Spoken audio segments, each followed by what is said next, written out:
Guys, welcome back to another breakdown slash review for Ahsoka, episode 2. This one I can't remember what the title is, I don't have it memorized, but we're just going to get right into it. So first of all, I want to say thank you guys for everyone who came out to the watch party last night. It was awesome to see you guys, and you guys did a great job, so appreciate you guys being there. It was incredibly awesome to have you guys there, and so thank you, and I hope to see you guys in the next watch parties as well. So, we pick up this episode immediately where we left off. Ahsoka finally makes it to Sabine. Sabine gets brought to the medical attention. We start the episode where she's at the medical facility, talking with Ahsoka about how she lost the thing and all her records were taken, describing the HK droids, and then Ahsoka goes to do some detective work and investigate the situation, and so she goes and investigates on Lothal, and while she investigates, she can hear the echoes of all the showdowns, everything that took place in that scene, which was great. And so Sabine wants to help, but she's laid up in bed. You gotta wait for her injury to heal. So this is where we start. And then when the Ahsoka credits roll, Morgan Elsbeth starts her plan. They have the orb now, so they have started to make their major moves now. And she has Balon sends Shin and Marok to complete their transport mission. And on this mission, they need to get a piece of a ship to bring it back to Morgan Elsbeth. So they need components. So they go on the shipping crates. We have Hera and Ahsoka team up for this episode to go and investigate these shipping crates.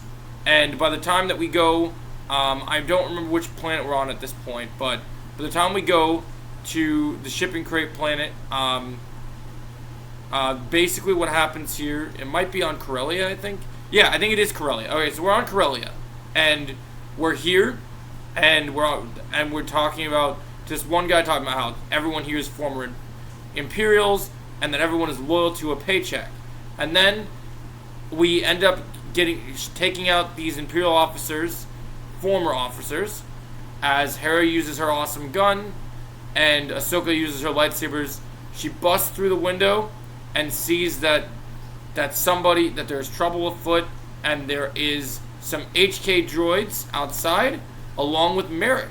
So Ahsoka confronts the HK droids, and when she confronts them, it leads to some interesting situations. And Ahsoka faces off with them, takes them out very easily, takes on Merrick, swinging her sabers in her amazing style. This feels like a samurai movie, basically. You have sabers on sabers, and then we get to see real Inquisitor action finally that Obi-Wan did not give us. We get to see this amazing moment where Ahsoka's using her sabers, force pushes Merrick, and then even uses a sidekick, which is the trademark of all karate moves. So this was an amazing moment to see a sidekick in Star Wars, and to see the fact that we got to see amazing lightsaber combat here. The Inquisitor saber flies like a helicopter. He throws it, he brings it back. It's great. And then he gets away with the components, which will lead to later in the episode. So this is a shorter episode than the first one. The first one was 54 minutes. This episode was, I think, 45 minutes. So, but a lot happens in this episode. Sad.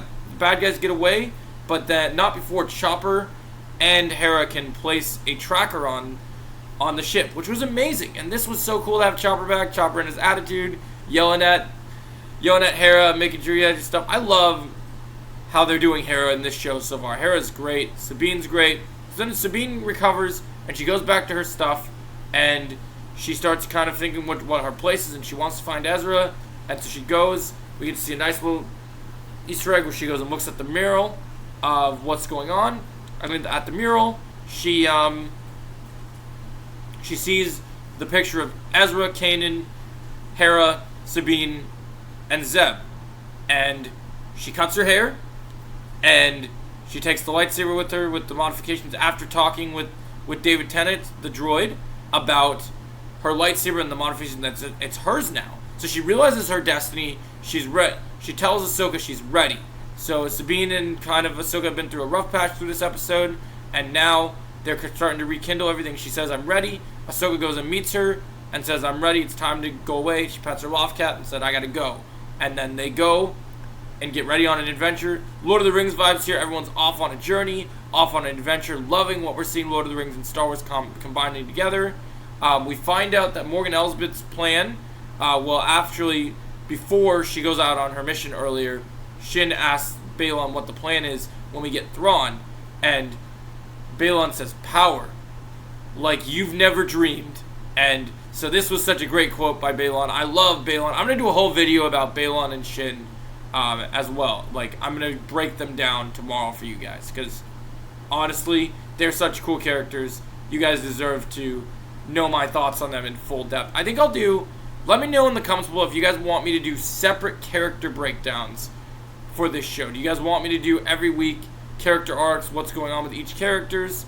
Let me know in the comments below. But overall, so we get to the final moment, and we learn that a Knights of the Old Republic Sith Lord, Darth Salon, is named after this device that they're looking for that connects the ship to the New Beyond. Darth Salon, the Eye of Salon. It's kind of like the Eye of Sauron, which this was so good, and I might be pronouncing that wrong, but this was incredible. We now know that she has a ship, and she's ready to look for Thrawn, and we end this episode with Sabine and Ahsoka both in the same path and going to do what they're ready to do, which is amazing. This episode gets a 9.5 out of 10. It's incredible. The Easter eggs, the callbacks, amazing moments. I think it was just absolutely amazing. I think both these episodes are great. I think they both deliver. The action scene in this one with the real lightsaber fight was great. Episode 1 was great. These two together, Steph Green, hats off. Kevin Keisner, great music. You crushed it. May the Force be with you guys. I soaked my pants twice now. Make sure you hit the like, share, and subscribe.